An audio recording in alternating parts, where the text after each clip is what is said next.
Good evening, entrepreneurs, technopreneurs, creatives, elected officials, burgeoning Tampa Bay All-Stars, support systems, family, friends, and all around really, really smart people.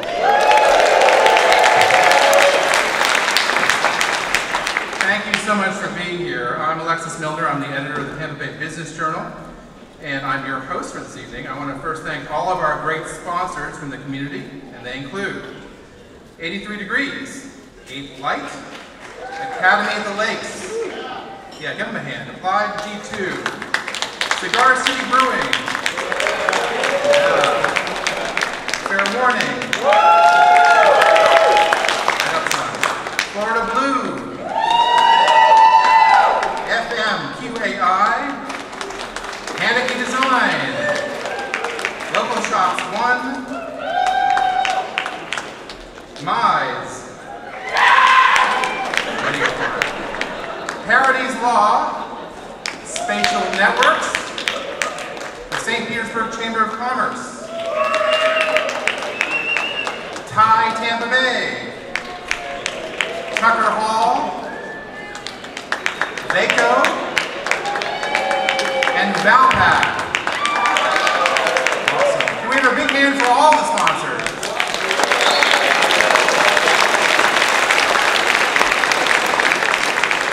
We also have a couple of elected officials either invited or here. We know that Hillsborough County Commissioner Ken Hagan is here. Ken, are you here somewhere? Give him a round of applause. Mayors Buckhorn and Foster, if they're in the room, let's give them an applause. I'm not sure if they're here yet. I also want to thank our distinguished speakers. We have a lot of them tonight for volunteering their time to speak.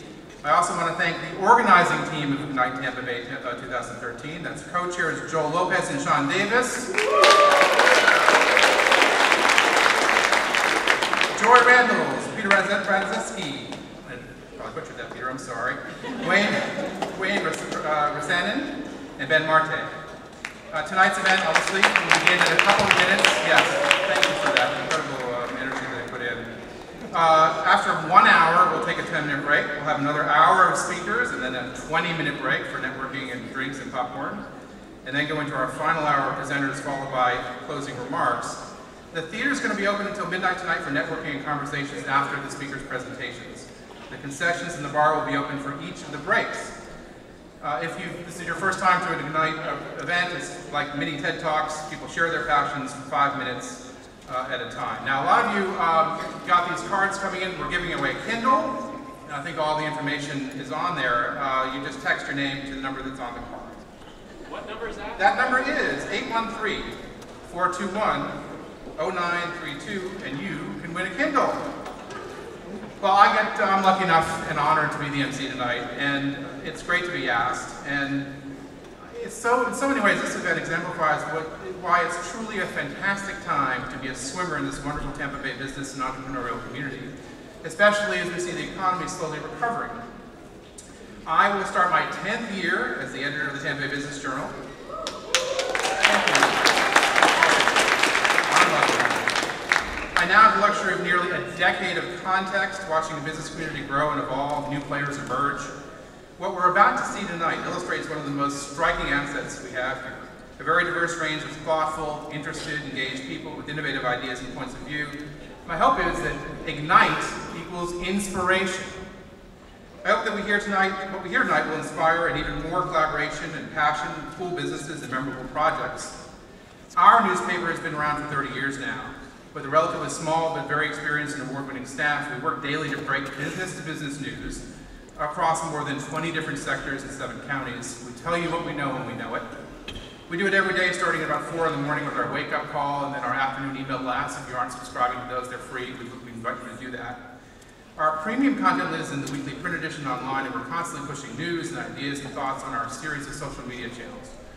We welcome your likes and your follows.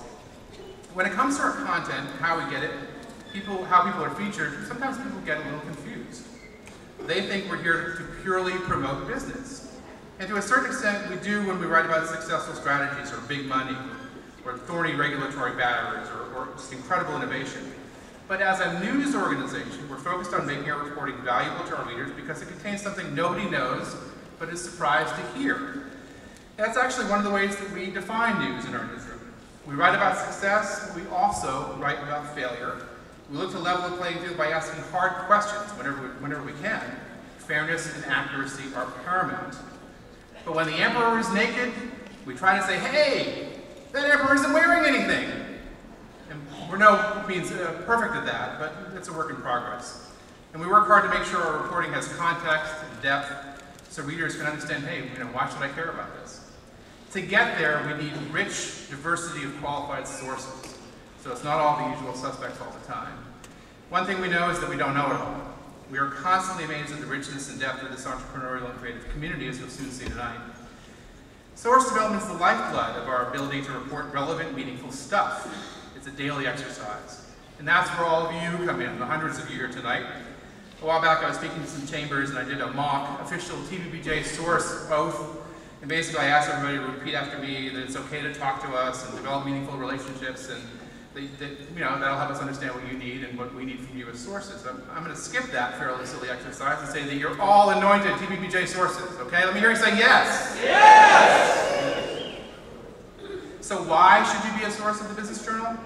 The obvious answer is to share details about your news, your business strategies, your competitors, your industries, and your prospects. Since we're not in the business of fluffy profiles, it helps if you have real news, substantial growth, acquisitions, infusion of capital, legal disputes, or amazing collaboration.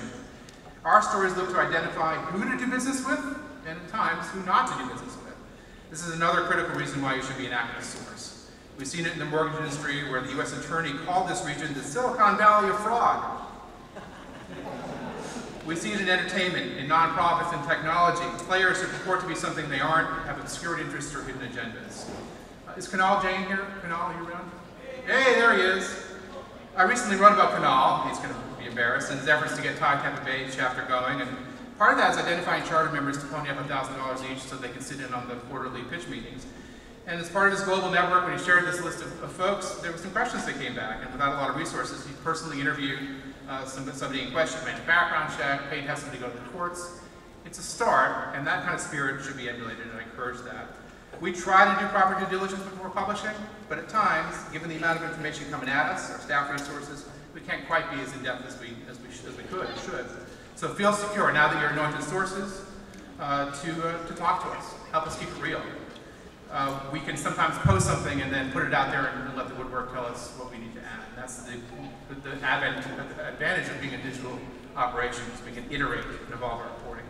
So, before I get off the stage and let the presentations begin again, I urge you all to communicate with us, reach out, keep your eyes peeled, let us know what you see and hear, and please really check people out, because if it's too good to be true, you know the rest.